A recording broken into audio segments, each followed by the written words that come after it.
It's possible to focus on the breath and not learn much of anything.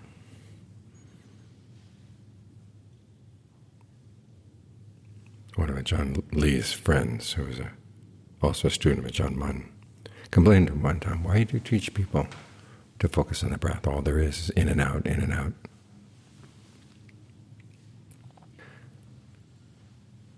And as John Lee said, well, if that's all you can see, that's all there is. The implication being that the problem is not with the breath, it's with the way you look at it.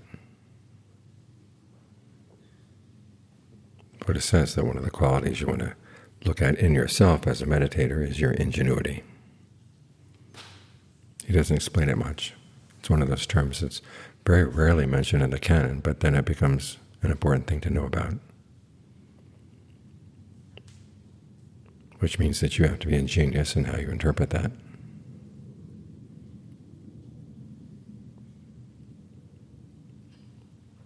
I was staying with a John Fuang.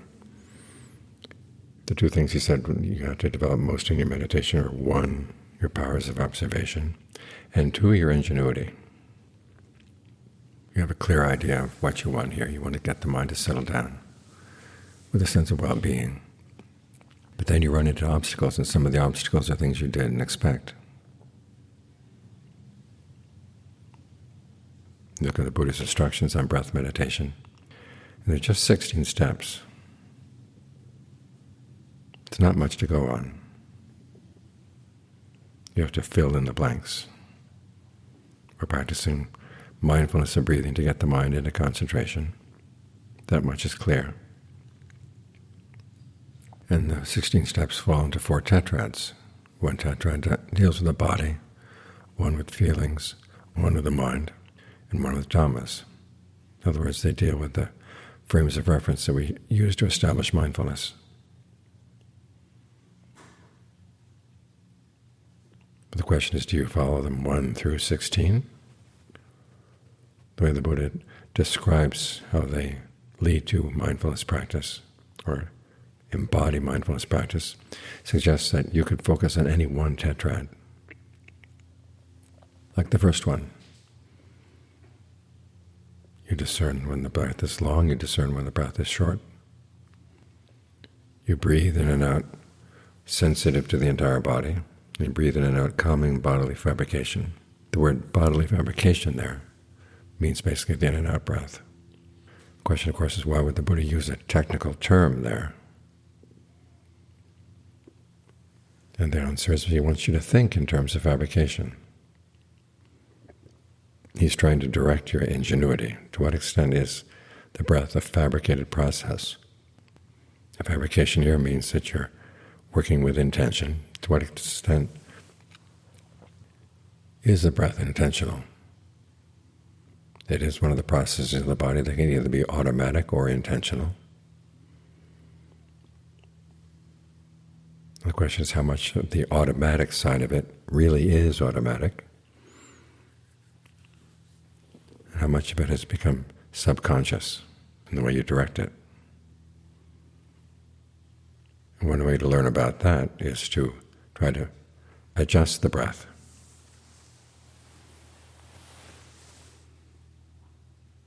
Find a way of breathing that feels good. The Buddha himself suggests this in one of his analogies. You're a cook, and you're working for a king or a king's minister, people who are not easy to please. And so you prepare all different kinds of dishes and see what the king or the king's minister likes. Now the king may say that he likes this or likes that, but he may not say anything, in which case you have to look, well, where does he reach for? What does he take more of? Then you provide more of that. When you do it, you satisfy the king, then you're going to get a reward. In the same way as a meditator, you want to find something that the mind likes, which means you have to experiment. You can try long breathing, short breathing, fast, slow. See what the body likes. And John Lee uses his ingenuity, shows his ingenuity by expanding on the analogy. So not only have to please the king, but you also have to change what you make, because it's not the case that the king is going to want the same thing day in and day out. So there are days when long breathing feels good, and other days when it's not so interesting anymore. Well, you have to change, vary your offerings. That's when you get a reward.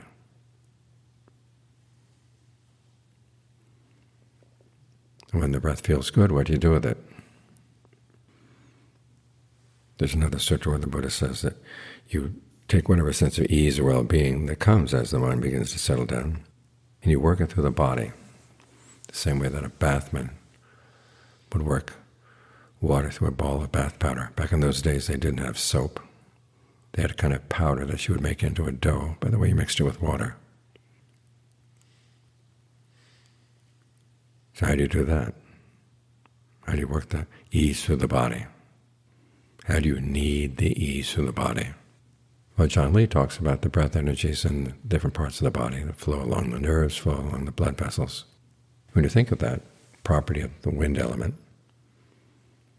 and the in-out breath is also property of the wind element, you work the two of them together.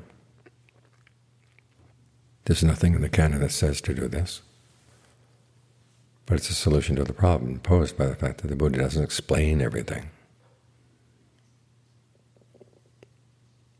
So what way of working with the energies in the body will work for you? How do you perceive the energies in your body? A common problem is that when the mind begins to settle down, there's a feeling like a band of tension around the head, or centered between the eyes.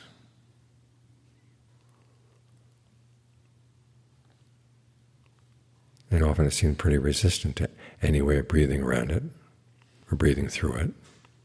The question is, how do you perceive it as you breathe through it? Do you think that it's got a surface that you've got to push?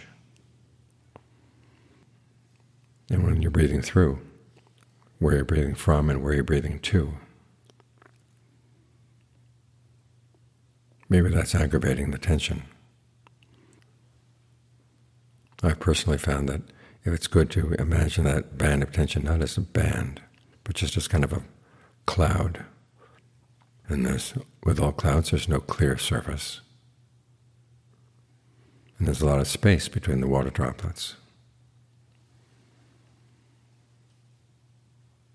And let that space do the breathing.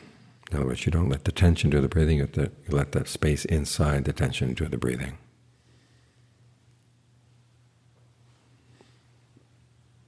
And you're breathing into the tension from all directions.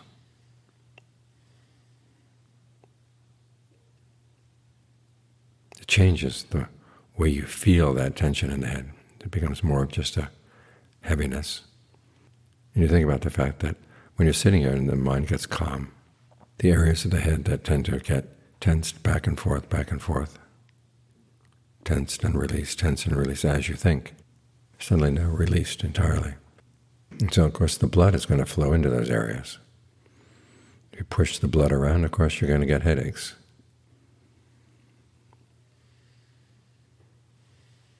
So don't think of blood, don't think of surfaces, don't think of bands. If you can think of a knife cutting through the bands. So all just little pieces. And each little piece is breathing in, breathing out. It's breathing for its own sake. You're not trying to push the breath through to get to someplace else. What does that do?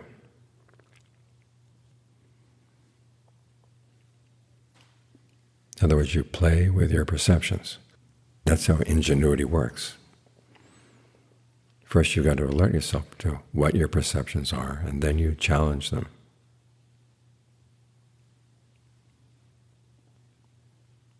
And then think of alternatives.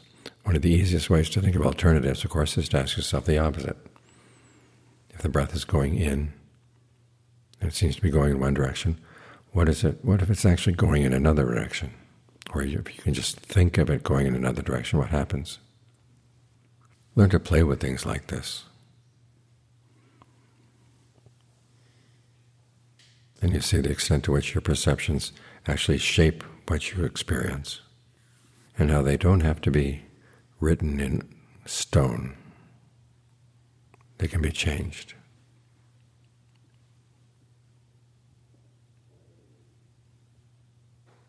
Because that's what the Buddha's teachings all come down to, is the fact that you can change things. If you couldn't change things right now, he said the path to the end of suffering would be impossible.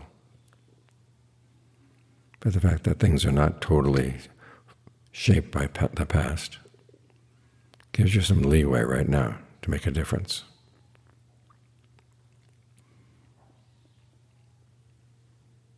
So play with that. Ask questions that you didn't ask before. Try on some perceptions that you didn't use before. We borrow the perceptions we get from the Buddha, from the Ajahns. And if they don't work for us, we don't say that they were bad, simply that they were not quite the solution to the problem that we have. This is one of the reasons why the Buddha's instructions on breath meditation are so sketchy. We have to learn how to fill in the blanks. And the way you fill in the blanks and the way somebody else fills in the blanks may not get the same results, even if you do the same things. So you have to make adjustments. You have to fill in.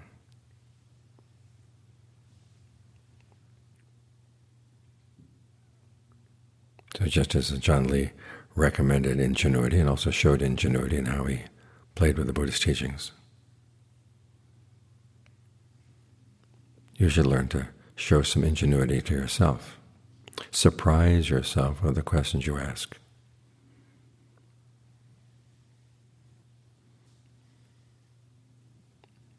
You may get some surprisingly useful answers.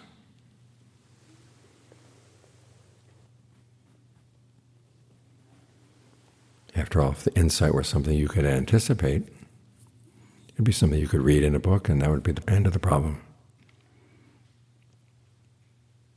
But the insight that's going to work for one person may not have the same effect for another person.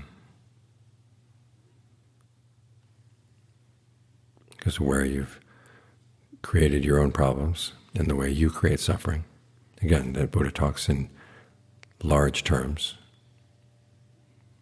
You have to get down to the specifics if you really want his teachings to work. Which means that the Buddha doesn't do all the lifting for you. You have to do the lifting yourself.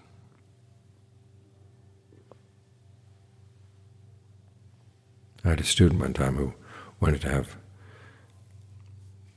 the path laid out for him ahead of time and just be told what to do so he could follow instructions and do it.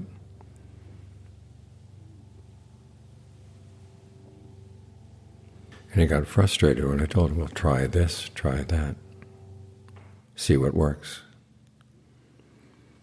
After his 5th year here, he went to Thailand. He found out that that's how the Ajahns over there taught as well. There's no one insight technique that's going to work for everybody. No one penetrating question that's going to penetrate your particular defilements, your particular misunderstandings.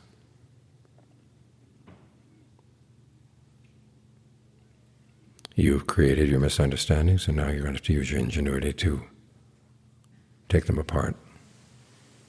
There are certain general principles that work, but a lot of it lies in the details, the specifics. That's where you have to use your ingenuity. That's where you have to play.